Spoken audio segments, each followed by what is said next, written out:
Buenas, buenas tardes. Mi nombre es Jefferson Parra Valderrama.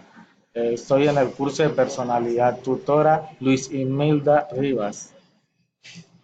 Introducción. Desde el nacimiento cada persona tiene su propia personalidad, aunque esta no está determinante, sino más bien hace referencia a ciertas características propias que con el tiempo y con la influencia de diferentes factores se irán estructurando y modificando sus habilidades de un individuo y su integración a los diferentes grupos sociales dependerá de la personalidad que desarrolle y esta permanecerá en el tiempo y de acuerdo a distintas situaciones, los estudiosos de la psicología hacen énfasis en el aprendizaje de las primeras etapas o estadios de infancia. Otros difieren y aseguran que es la herencia, mientras otros grupos atribuyen al medio ambiente como factor esencial en la personalidad del ser humano.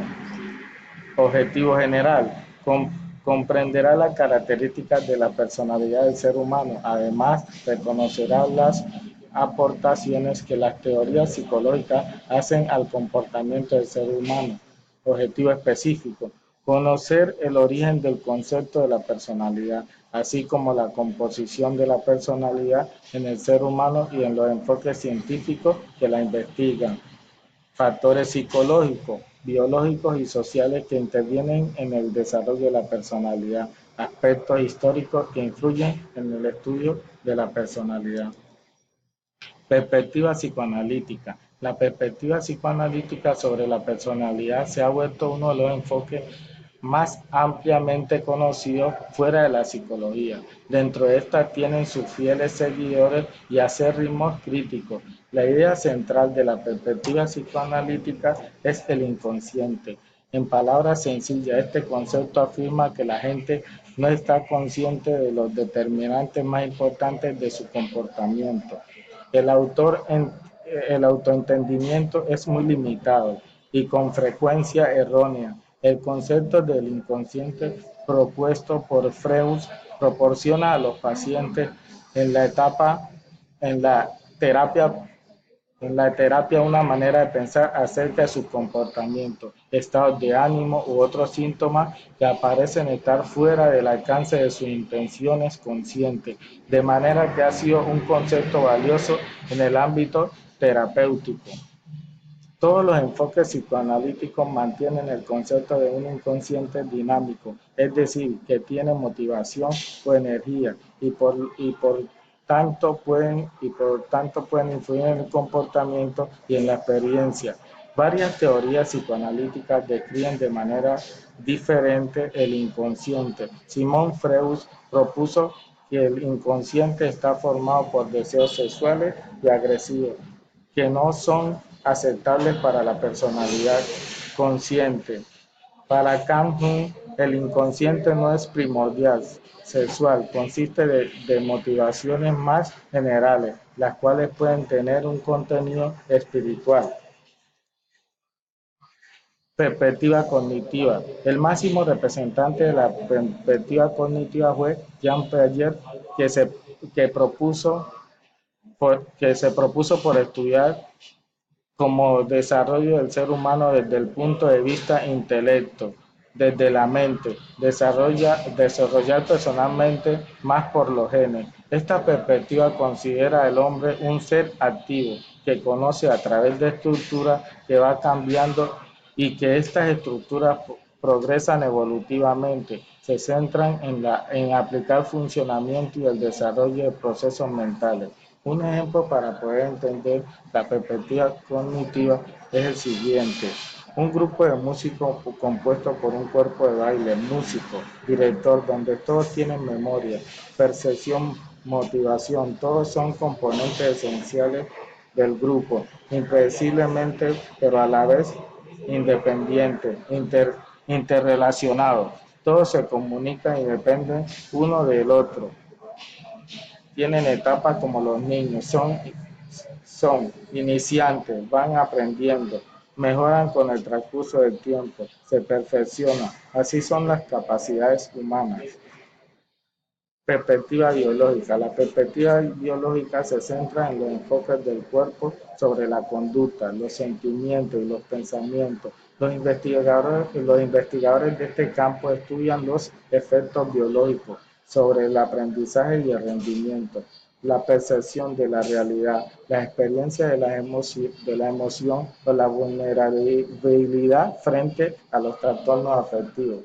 Esta perspectiva ha realizado grandes descubrimientos en cuanto a identificar las funciones del cerebro en relación a los procesos conductuales, como el lenguaje y el movimiento de las partes del cuerpo.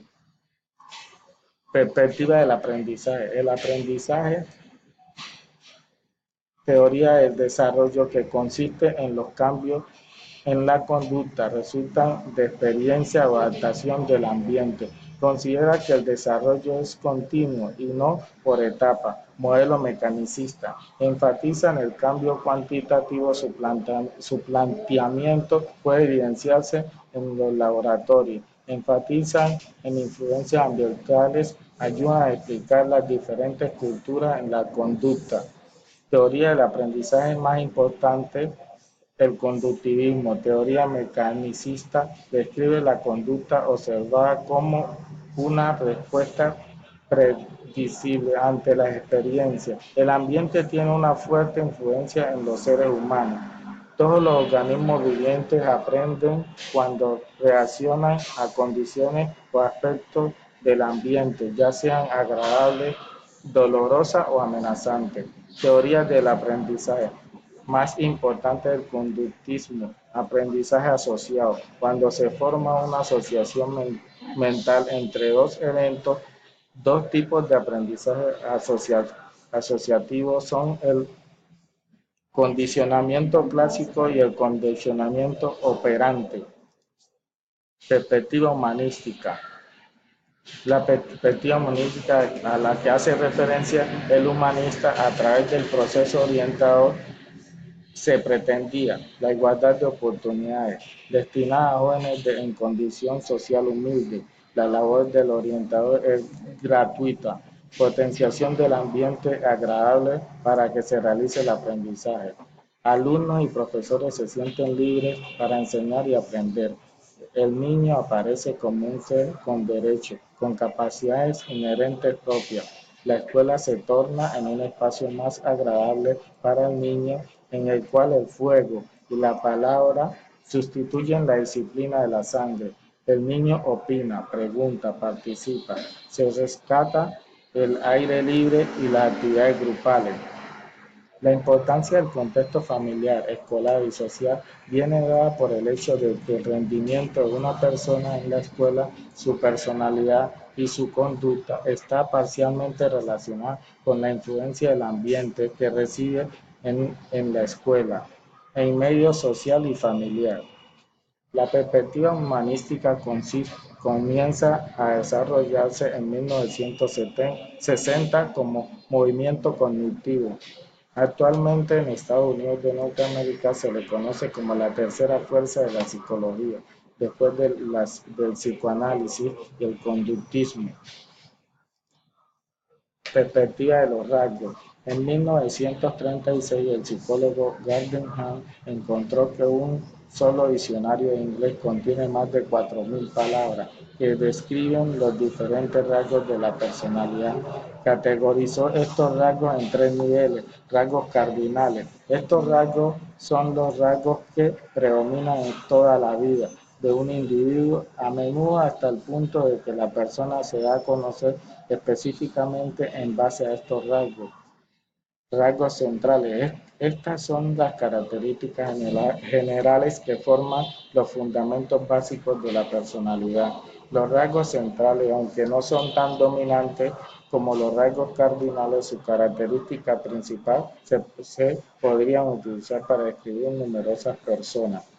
Rasgos secundarios. Estos rasgos, que a veces están relacionados con las actitudes, hacen referencia y a menudo aparecen solo en ciertas situaciones o bajo circunstancias específicas. Algunos ejemplos serían: se pone muy nervioso cuando habla delante de varias personas, es impaciente cuando tiene que esperar o le gusta esto o aquello. Conclusión. La teoría de la personalidad en general manifiestan que el comportamiento es un congruente a través del tiempo y de las situaciones. Según esta perspectiva, una persona agresiva tiende a ser agresiva en una amplia gama de situaciones y continuará siendo agresiva de un día a otro o de un año a otro. Este comportamiento es constante, agresivo, es una prueba de la existencia de un rasgo de la personalidad subyacente de agresividad o de una tendencia hacia ella. Referencias biográficas. Muchas gracias.